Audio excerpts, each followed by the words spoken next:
Hey everyone, thanks so much for joining. Today we are canning ground hamburger, and my hamburger is just about done.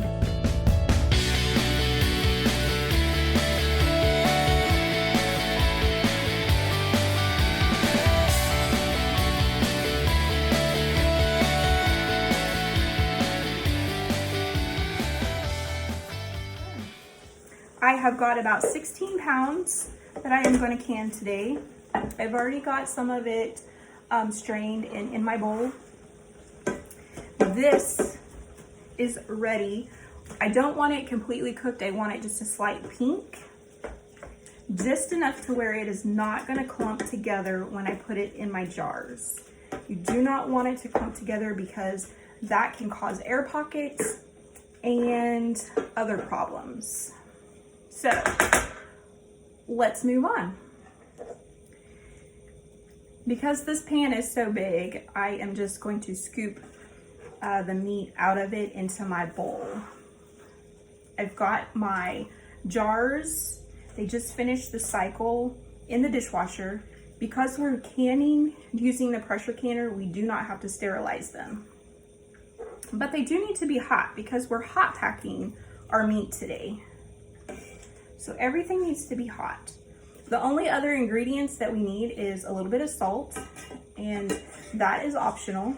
I like to add it just to add a little bit of seasoning to it, and then I use beef broth to pack it.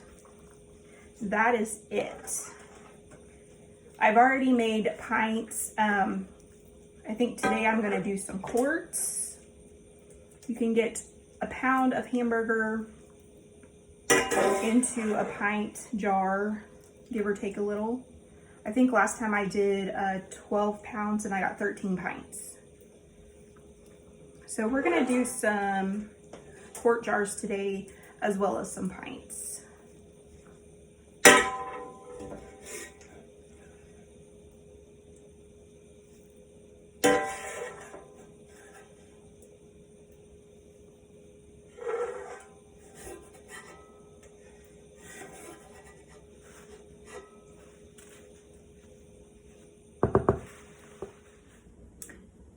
Hey guys, we are back. I am ready to start filling my jars. They came out of the dishwasher.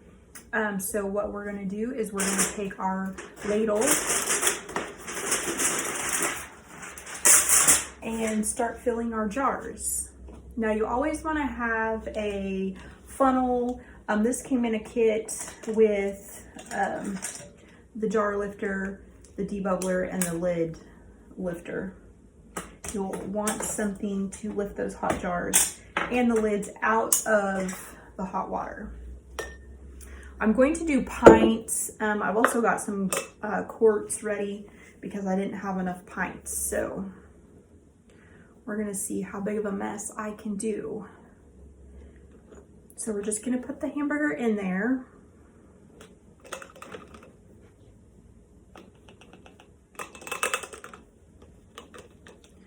I'm not pushing too hard. I do want to give it a little bit of a push, just that way it gets it in there nice and tight.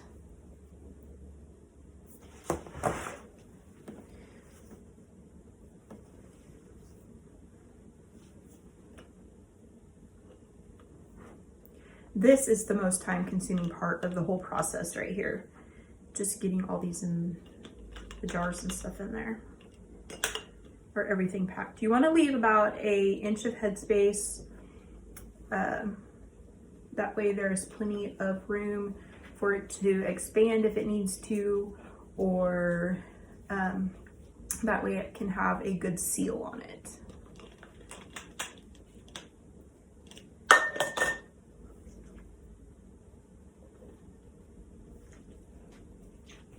I've got my water in my pressure canner. I've got it on low. That way it is nice and warm and I won't have to wait so long. I've got my lids. They've already been boiling.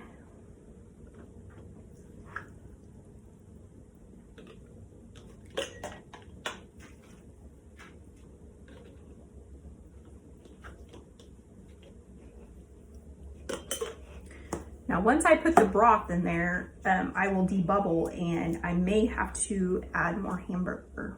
Once you debubble, sometimes it makes enough space that you can add a little bit more. So I have 8 pints, and I'm gonna have to use 2 or 3 of my quarts, it looks like.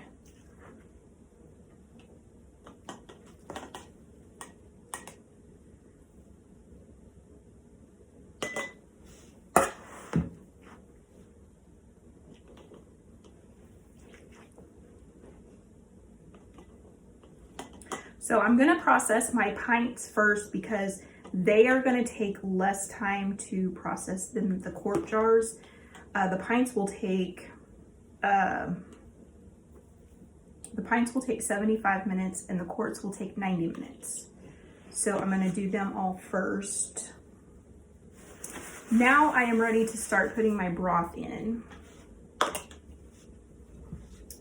So all this is, normally I would do a half a teaspoon of salt, but I sent my hubby to the store and he did not get the low sodium broth, so I'm not gonna add any salt because I don't want it to be too overpowering.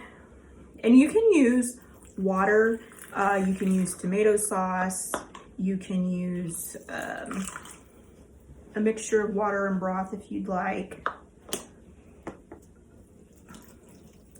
Again, I'm just filling it to the inch head space.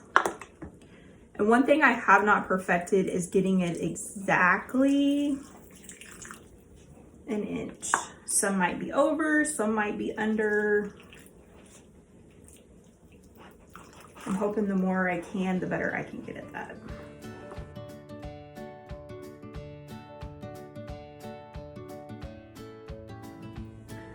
Okay, filling up the last one here.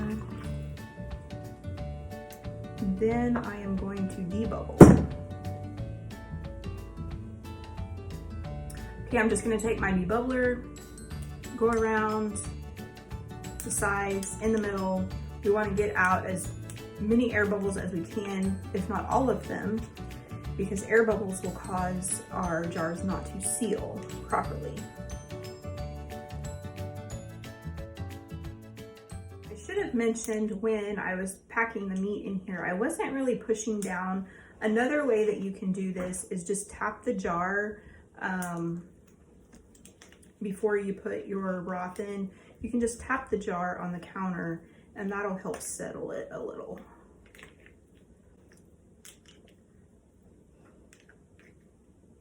You don't want to pack it so tight that the broth can't get in to the meat.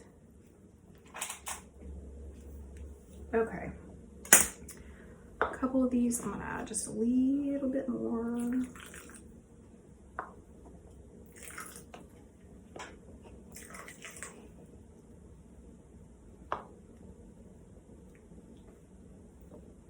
I think I spilled more on the counter that time than in my jar.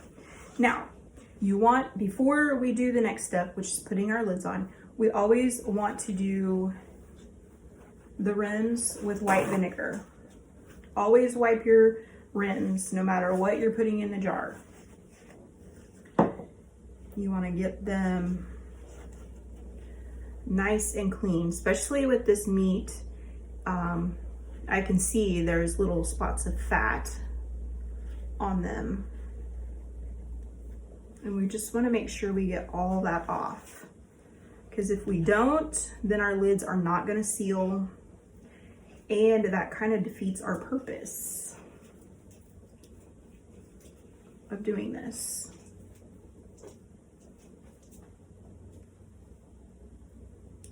I'm not sure how many of you have ever tried canned meat, but it does have a different taste.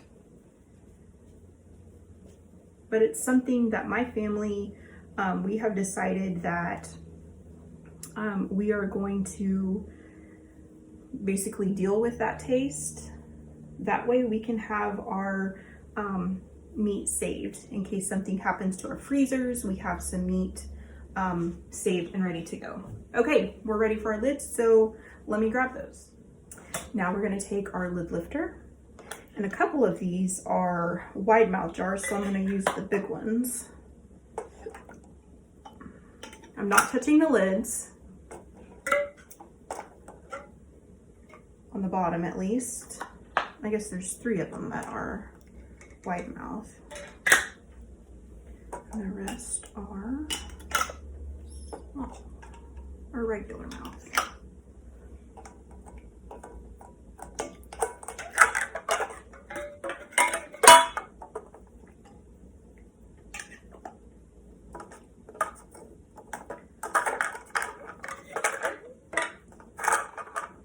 That's the tricky part, getting them out of the pan.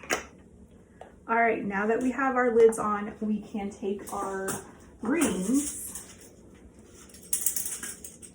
and we are going to put them on fingertip tight. So I need 5 of those. I have no better way of saving my rings. I'm just using a hanger. It works well so far. Because once I get done canning these and they seal, I don't leave the rings on there. They stay on this hanger here. So we're just doing fingertip tight.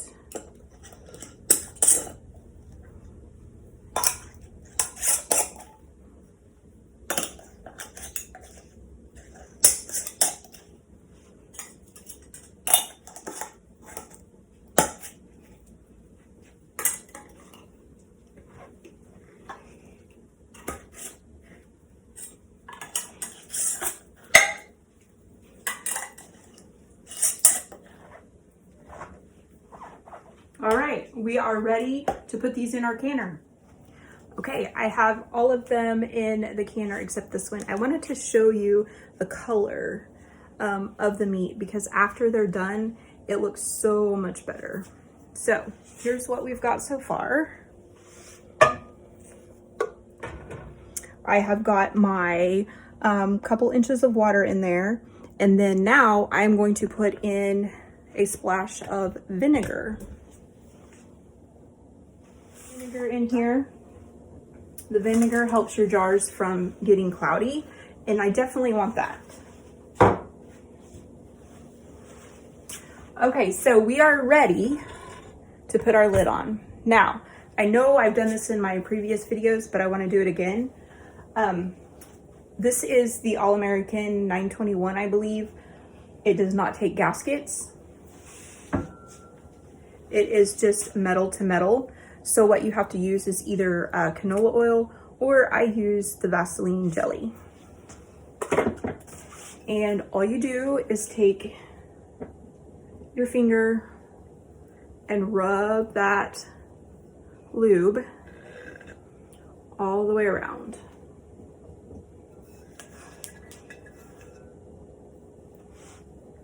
And you just need it on this part of the lid.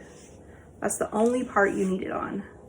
It's gonna go all over, but the most important part is that little 1/2 inch lip there.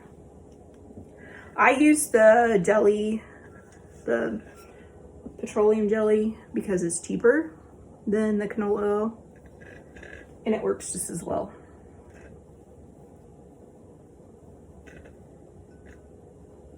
Okay, now that we have that on, we are going to set our lid on. Let me bring you closer here. Make sure your arrow and your notch is lined up. Then we're going to take the opposite sides and screw them down.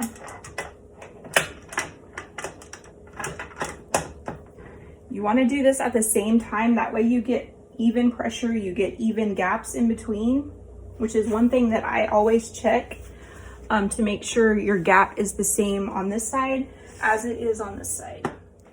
This side is a little bit bigger gap.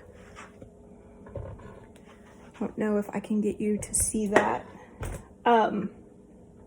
So I'm going to loosen this side so I can screw this one down more.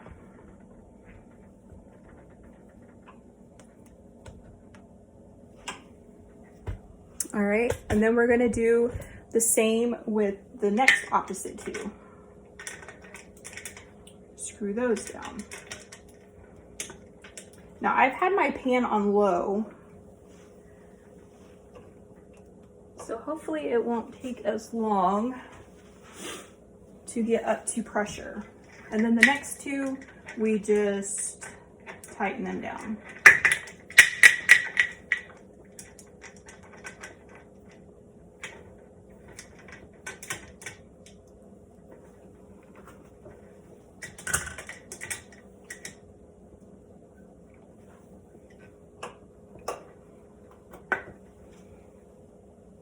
All right, now I am going to put my heat up to high, and we are going to wait. We're going to leave it on high until we have a steady stream of steam coming out of the vent hole here. And then we're going to time it for 10 minutes, and then we will start our timer for our pressure. Okay, so once we get to that point, I will be back. Okay guys, we are back. My steam has been steady for a few minutes, so we're gonna start the timer. It has to be steady for 10 minutes, and then we will put our jiggler on and start our pressurizing. So once it gets to that point, come back. Okay everyone, our steam has been going for a steady 10 minutes. My timer is going off. So it is time to put our jiggler. This is our weight. We want 10 pounds of pressure. That is what I'm under 1,000 elevation feet, 1,000 feet elevation. So I'm going to use 10 pounds of pressure. So all I do is I'm going to stick it right on top of there, just like that. It's so much quieter. Okay, so now our process, we have to wait until our gauge gets up to 10, and then once that happens, I need to turn down the heat, and the jiggler will jiggle one time to 4 times every minute. That's where we want it. Once it starts jiggling, we will start the timer for 75 minutes. That's how long the pints have to process. So once we get to the 10 pounds of pressure and we have the jiggle, I'll be back. Hey guys, we're back. My timer has gone off. We have processed these for 75 minutes. So now I'm going to turn off the heat and let it completely depressurize on its own. And then I will take off the jiggler and let it depressurize a little bit more. So we're not finished yet. Hey y'all, we're back. It is time to take off the lid. I have taken off the jiggler and let it sit, so we have fully depressurized. So now we just have to unscrew these wing nuts and take our jars out.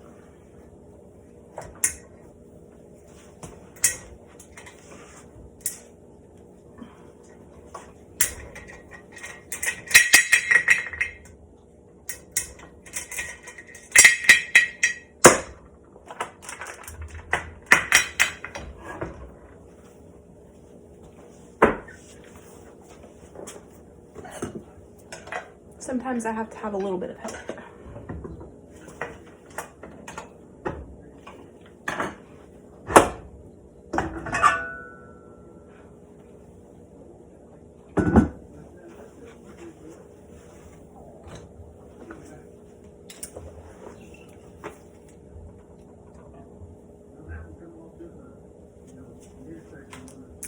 There we go.